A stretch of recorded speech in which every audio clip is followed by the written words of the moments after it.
Hi everyone! Welcome again to my channel. At ngayon guys, magsasarado na tayo ng aking mini greenhouse. Hapon na alas 4:30 na yata ng hapon. So wala nang araw, ayan. So kaninang umaga, napakaaga ko dito, 6:30 ng umaga nandito ako. Dahil chinek ko kung ano yung hitsura nila kanina dito. Dahil kagabi nagkaroon kami ng -3 degrees. So chinek ko habang wala pang araw. Hindi pa sila nasikatan ng araw kung effective ba tong ginawa kong plastic dito. Ayan. Extra plastic cover. So far, okay naman sila lahat dyan sa ilalim. Pati yung rolly ko na nung nakaraan nagkaroon siya ng frostbite at yung purpusorum ko. So sa ngayon wala naman. Okay na okay sila dito lahat. Ayan. Itong nandito sa loob, sa ilalim. Ito din. Wala ding nagkaroon ng frostbite dito. Ayan. So far, okay pa naman sila sa -3. Dito lahat. Ayan. So, meron nga pala ako ditong nilagay na bago. Ayan. Itong patungan na to. So, kung napansin ninyo yung dati, ang nakalagay dyan na patungan yung pahaba na ginamit ko pa para sa aking mga babies nung summer na dito ko nilagay. Ayan. So, ayan. Nandyan na sa labas, oh. Ayan. Nilabas ko na siya dyan. So, ito yung pinalit ko. Ayan. Galing to sa bahay. Ito yung patungan na ginawa ko dati. Yung medyo konti pa lang yung mga succulents ko. And then, dahil hindi na nga sila nagkasya, so, na-abandon na. So, napansin ko, nung sinukat ko tong patungan na to, ayan, magkasya pala siya dito sa loob. So, ayan, dinala ko kahapon para pwede siyang patungan ng ayan. Pang-accent, 'di ba? Ayan, meron tayong parang dyan, no? And etong nasa gilid kasi, disturbo siya kung dito ko siya ilagay. Ayan, dito banda. Dito kasi nilagay yan ng biyenan ko. Pinalagay niya dito sa loob kasi sayang daw, baka daw mamatay sa sobrang lamig. So, ayan, pinasok niya dito sa aking greenhouse. So, dito nakalagay ang aking mga iba pang mga halaman. Ayan, meron ako dyang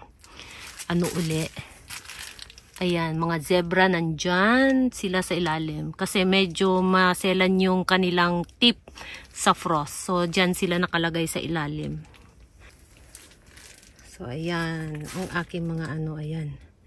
So, ito yung mga nakalagay dito. Ito yung galing sa bahay na dito na siya ngayon. Dahil nga, makapal siya guys. Ayan, makapal. Si Mirinay. So, dito ko na siya nilagay. Yan, ito naman si Little Beauty na hindi pa nagpipink. Yan, konti pa lang yung kanyang pinky-pinky. So, ayan, nandito sa gilid ang aking mga hanging plants. Yan.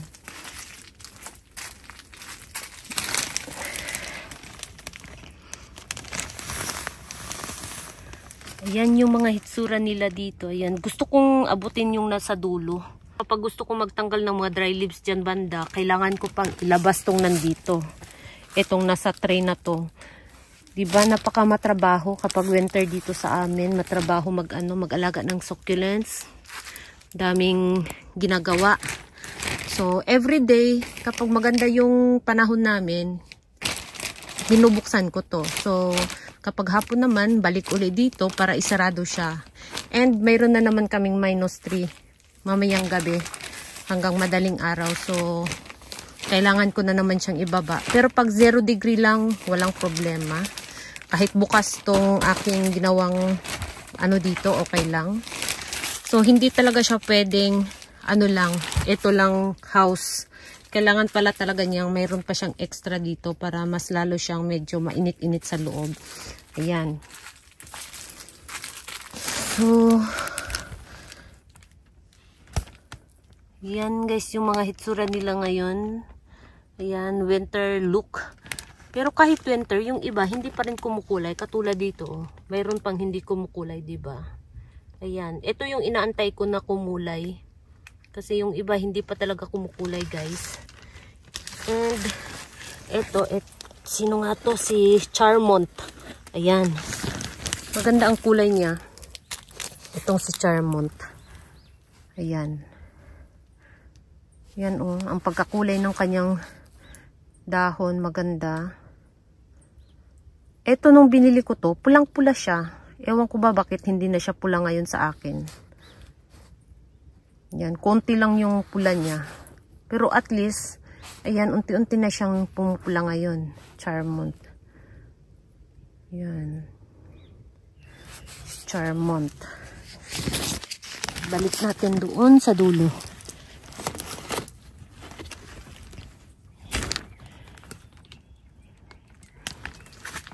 Ito oh. Anong pangalan nito? Ay. Ang pangalan niya ay nahulog. Ayan. So ayan guys, ang ganda ng kulay oh. 'Di ba? Ang ganda ng kulay ng kanyang dahon. Fuchsia pink ang kulay niya. Ayan. Tapos mayroon tayo dito. Ito naman si si ice green. Ayan. Yan yung kulay niya ngayon guys. Si ice green. Tapos itong katabi naman si Amabel or Amabel. Ayan.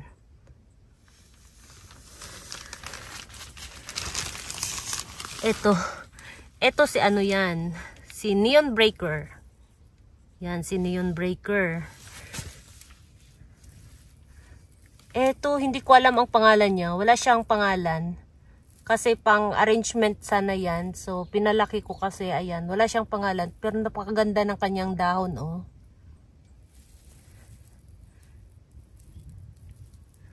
Tapos, ito naman si Moonstone na naman uli. Ayan. Ang dami kong Moonstone, guys. As in, napakadali lang kasing i-propagate ng Moonstone. Kaya marami akong Moonstone. Tapos, ito walang pangalan. Ayan. No name. Ito si Apus. Ayan, kita ng pangalan may Apus. So ayan si Apus. Tapos yung nandito, Monroe yan. Yung dalawa na mataba dyan, si Monroe. Isa ay 1 head. And then ang isa naman ay 2 heads. Ayan si Monroe. So, growing from leaf lang yan guys. Leaf propagation. Ito naman si Maroon Hill. Ayan. And then, ang katabi naman niya ay si Onslow. Ayan. Yan ay head cut. Ito yung pinakapuno. And then, yung katabi niya, yan yung pinaka-head. Ayan. Meron na naman siyang bagong babies. Ayan, si Onslow. So, ito si Chasen. Ayan, si Chasen. Na yung gitnang rosette niya, hindi ko na alam kung bakit ganyan yung hitsura. Si Chasen. Nawala na yung pagkahaba ng kanyang dahon. Tapos, ito naman si Fiona. Ayan, si Fiona. Meron siyang isang baby. Ayan.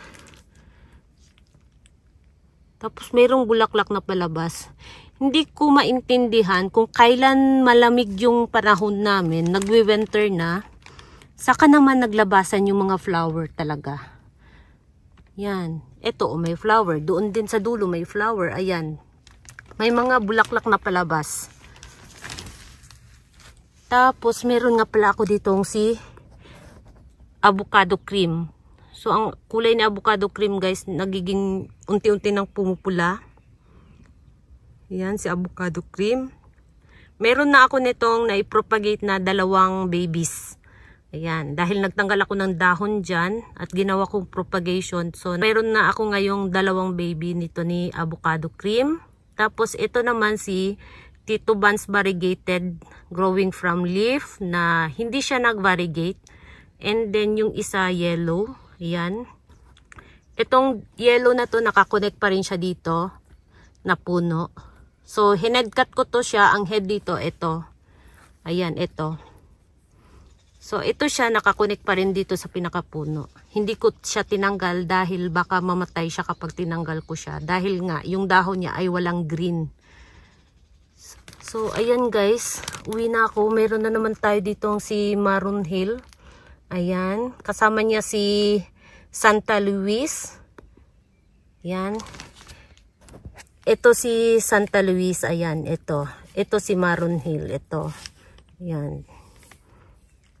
So, yun lang guys. Thank you so much for watching. And please don't forget to subscribe and like to my channel. Sa hindi pa nakapag-subscribe, please subscribe my channel at i-like nyo na din at i-share nyo na din. So, thank you so much for watching. See you on my next video. Bye-bye!